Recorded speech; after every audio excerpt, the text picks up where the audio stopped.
उत्तर प्रदेश के एक छोटे से गांव धनौली में समय जैसे ठहर गया था। यहाँ ज्यादातर लोग किसान थे और उनकी जिंदगी खेत, मौसम और मंदिर के बीच झूलती रहती थी।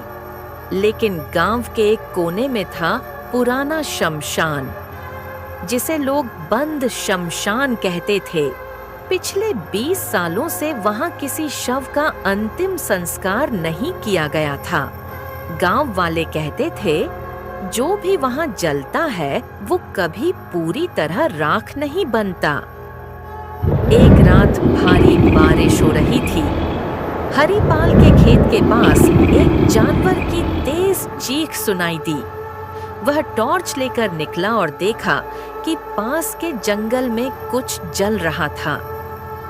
वह पास गया तो देखा किसी इंसान की अधजली लाश पड़ी थी और उसके पास पड़ा था शमशान का पुराना त्रिशूल। हरिपाल कांप गया। सुबह गांव में हड़कंप मच गया। पंडित सुरेश ने साफ कहा, ये कोई आम मौत नहीं है। मुझे ऐसा महसूस होता है कि शमशान फिर से खुल गया है। अब कोई विचित्र घटना होने वाली है। नीलू अब अजीब बातें करने लगी थी। वह खेत में अकेले बैठती और जमीन से बातें करती, जैसे उसके दिमाग में कुछ अजीब किस्सा चल रहा हो। एक दिन उसने अपने पिता से पूछा, पापा, मम्मी को क्यों नहीं जलाया गया? आखिर क्या कारण था इसके पीछे? हरिपाल हड़बड़ा गया। दरअसल उसकी पत्नी लक्ष्मी की मौत संदिग्ध थी। किसी को ठीक नहीं पता कि उसकी लाश का क्या हुआ। मंगरू चाचा ने एक दिन दबी आवाज में कहा, हरिपाल, तूने लक्ष्मी को बंद शमशान में जलाया था ना? हरिपाल ने जवाब नहीं दिया। उसकी आंखें डर से फटी रह गईं। वो कांप गया। उस रात हरिपाल खेत में सिंचाई करने गया तो उसे दिखा उसकी मरी हुई पत्नी की परछाई। लक्ष्मी उसी तरह खड़ी थी जैसे मरने से पहले और बोल रही थी, फसल काटोगे या सच उगाओगे हरिपाल? वह डरकर घर भाग आया।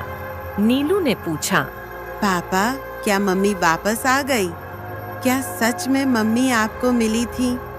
बताओ ना पापा। अब हरिपाल को पुराने दृश्य याद आने लगे।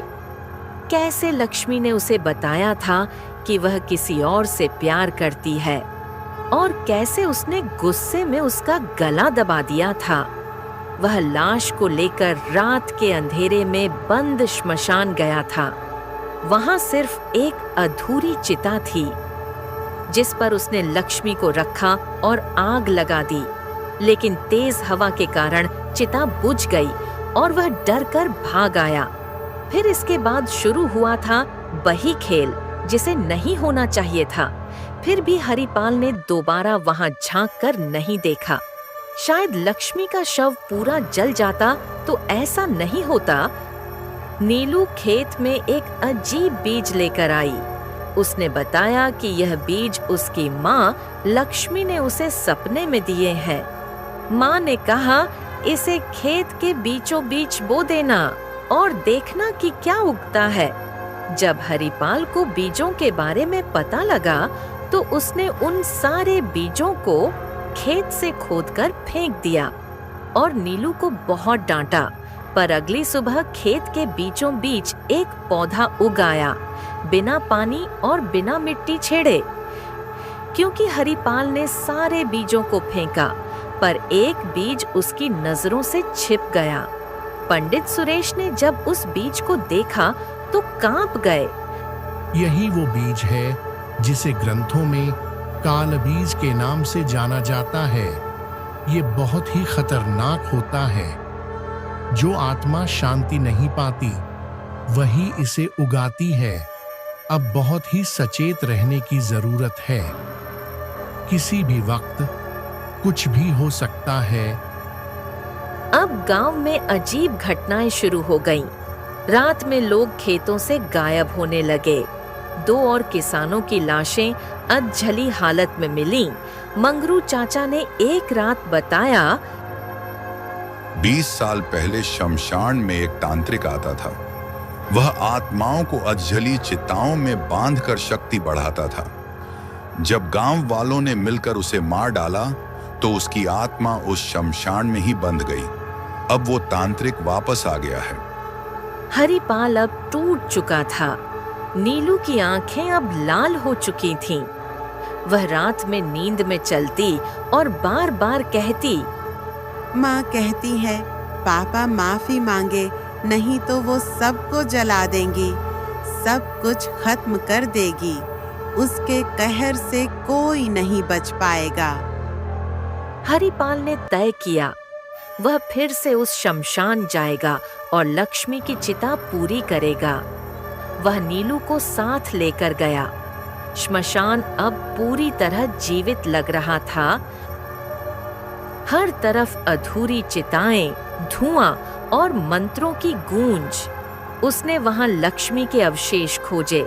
वे वहीं पड़े थे, जैसे किसी ने उन्हें हिलाया भी नहीं हो। हरिपाल ने एक आखिरी बार चिता सजाई, मंत्र पढ़े और पूरी विधि से लक्ष्मी का अंतिम संस्कार किया। जैसे ही अग्नि पूरी तरह फैली, चारों तरफ तेज चीख सुनाई दी, जैसे कई आत्माएं एक साथ चिल्लाई हों। नीलू को कुछ कुछ होने लगा। वो तेजी से इधर उधर हिलने लगी कि अचानक नीलू बेहोश होकर गिर पड़ी। हरिपाल ने दौड़कर उसे उठाया। उसकी आंखें अब सामान्य थीं, जैसे वो पहले दिखती थीं, ठीक वैसे ही थीं।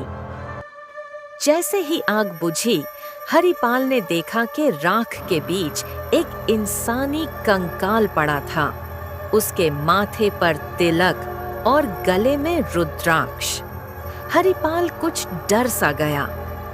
उसने ये बात गांव के लोगों से कही। गांव के कुछ लोग उसके साथ ही शमशान में आए। ये वही तांत्रिक है जिसने अपनी आत्मा अधूरी चिताओं में बांधी थी। इसी ने गांव में तबाही मचाई थी। ये बहुत जालिम है। मगरू काका ने उसे पहचान लिया और गांव वालों से कहा, लक्ष्मी की आत्मा ने उसे पकड़ लिया था और जब तक उसका अंत नहीं हुआ, तब तक बाकी आत्माएं भी मुक्त नहीं हो सकती थीं।